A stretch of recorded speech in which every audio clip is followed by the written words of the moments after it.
Simply say, I just want to do this. I can't just walk away because my supervisor left, right? I've been given a chance to try myself. Let me show. So the question I would like to quickly ask, or this or that, let me show. Were you not afraid of failing? At that point.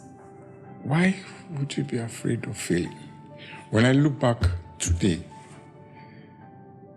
I think that the best things in life come from not being afraid to fail.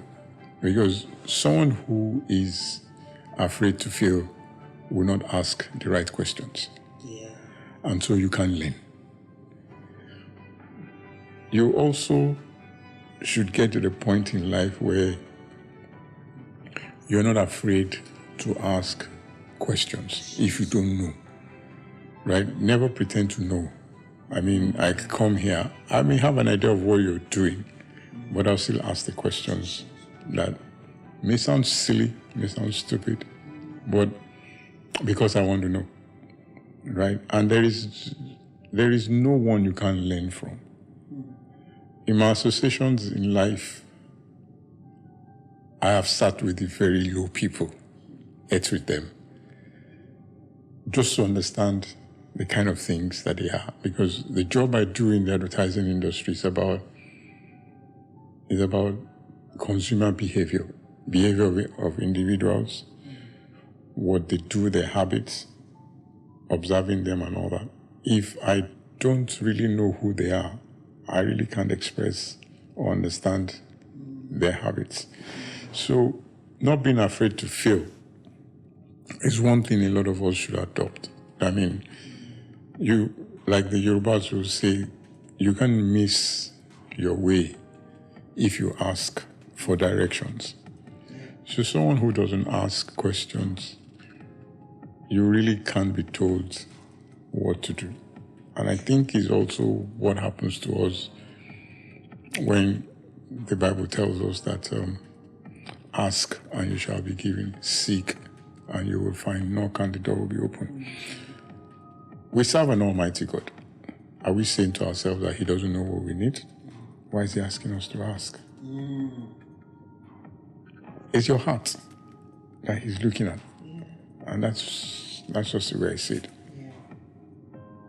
Thank you so much, sir. Very insightful. I want to believe already. But I know you've answered this question while you were trying to make some other statements, but let's make it very correct. You started out in finance and engineering. What made you leave certainty for uncertainty? Well, I won't say I left. Okay, this is the way it is. Those days, we know that when you are an engineer, a lawyer, they have certain. You're sure creativity was there. Yeah, you're sure you had a life ahead of you as an engineer. Yes. So yeah, I came out after studying engineering. That's when I think structural adjustment program started in the country. So there wasn't really any fanciful engineering jobs. But I got an engineering firm to work with and all that. Then there was this discrimination about your ability to perform. And then I got this firm that then offered equal opportunities, as it were. And so I jumped into it. So that's how I became a chartered accountant. And one of the first things I learned when I got there was some of the best accountants in the world had engineering backgrounds because they were more analytical in their nature than the regular guys.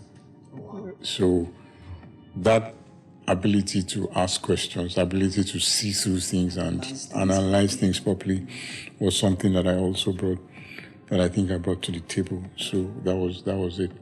Now, for my part in the audit firm, our role was usually to visit the organizations after their financial year end, review their financials, ascertain whether it is okay, and then point out where they could do better So we're always like the doctor who will tell you what to do after everything has been done. So I got this assignment, and I told the man who owned the business that, look, this whole business that you seem so excited about doesn't look like it can run the distance. I don't think it can go the distance. You have everything, but you don't seemingly look like it's an organized place to build a future with. The older person, I guess. Yes, he was much older, and I guess he was like, what's wrong with this boy that I just say that he just come here and talk to me because you're an accountant, or because you're a chartered accountant, or because you're my consultant. So I think it took him a couple of weeks or a month to then decide who is then going to solve this problem. And then he decided that, you know what, young man, you have come to tell me all my problems. You're not going to come back here next year to ascertain whether we're doing it right or wrong. Come and solve the problem. Come and be the doctor. So that's how I switched to being on the client side. So it was an advertising agency, and I was the head of finance. And I also had the seemingly responsibility of seeing to the growth of the organization. But to be a very good accountant, you need to understand the business. And that business was marketing communications. And so what exactly were they doing? What could they do differently? And also understanding that at the time, the evolution was that almost all the companies were going global. International companies were looking for partners in Nigeria and all of those kind of things. So we needed to prepare the organization for those opportunities that were coming, the global opportunities emerging. And so I recall saying to you that I was watching advertising when I was young. Yeah. Why I was watching advertising, I didn't know. But Strange. I got into an advertising agency and I was looking at what they were doing. And for me, I think you could do better than all of this kind of thinking that you were doing. And so I almost became like an internal critic. And then I got involved in the day-to-day operations. Yeah, you understand. And so in the course of that organization, us looking at that organization and trying to reposition ourselves for the global opportunities, we needed to start diversifying our operations. So we then set up another smaller agency to take care of medium-sized businesses. I was fortunate enough to be the one who wrote the business plan for that organization. Then the man who we asked to go and head it was a senior person in the agency. He headed the place. He was there for 1 or 2 years, 2 years. And then, you know, the wave of green card, everybody, Japa is a long syndrome. It's not today. So the man so the man said he got a green card and he was relocating with his family. And the business was going to be left there without an MD. And then my own MD then said to me that, look, since it's a subsidiary, you wrote the business plan. Please just go and be heading the place where we look for somebody else. Wow. So I was there thinking that it was just going to be like 1 year. I ended up being there for about 4 years. Turned around the company, and that was how I got immersed in day-to-day communications. So that's how I got into marketing communications. But the point basically is also the fact that I don't think there's anything that is impossible for anybody to do. If you get to do it well, right? Diligence is very key. I want to learn how to use the camera. I must know how the camera functions. Somebody who is using the camera, I want to ask you, what exactly are you doing? Why did you do this? Why did you do that? She may look at it and say that, why is he asking me this silly question? Can't you see what I'm doing? But it's because I want to understand it. So that when I want to do it, I know why I'm doing it. I'm not doing it because somebody doing it like that. So I have to understand it. So that, I think, is what has created that shift. And I think also the sincerity that people saw in like I was one of the very early people that came into the industry that didn't have a marketing communications background. And so when we came, myself and some other people, they took a second look at us.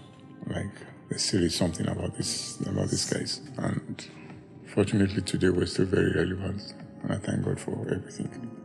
Were there something or some few things you were most afraid of? Or you just, when the offers came, you just jumped into it without any form of... I'm sure there was something you were most... Let's look at it this way. At the time, I got the offer from Sender Spread. I also got an offer for a job in Port Harcourt. That company was basically going to handle the LNG project. I was going to be the project accountant. And that was in Port Harcourt. That's the one in Port Harcourt? That's the one in Port Harcourt. That was a lot of money. I was going to be handling projects in dollars. They even offered that, well, we know your family is in Lagos. I was married then. Family is in Lagos. We give you the opportunity to come to Lagos every other week at the company's expense. But why did I choose the advertising job? The advertising job was not even paying 50% of what I was going to get in the LNG project. 50%? It wasn't paying 50. It was not paying the 50%. What? It wasn't. It was very low. If I remember, 60,000 naira or something. It was very, very low. But I saw an opportunity to prove myself. That it's not just about telling people what to do. It's about doing it and then seeing it, that it can happen. That was the challenge I took. Unfortunately, we turned a 40, 60 million naira business annual turnover to close to 4 to 5 billion naira in 5 years. In 5 years? In 5 years. We became from the 10th position. We were like the 10th largest advertising agency when I joined. And then by the time we were 5, 6 years down the line, we were the 3rd largest agency in Nigeria. And so that in itself is enough to sit back and say to yourself, you've done something appreciable. So I think that challenge was one, and then just a desire to excel.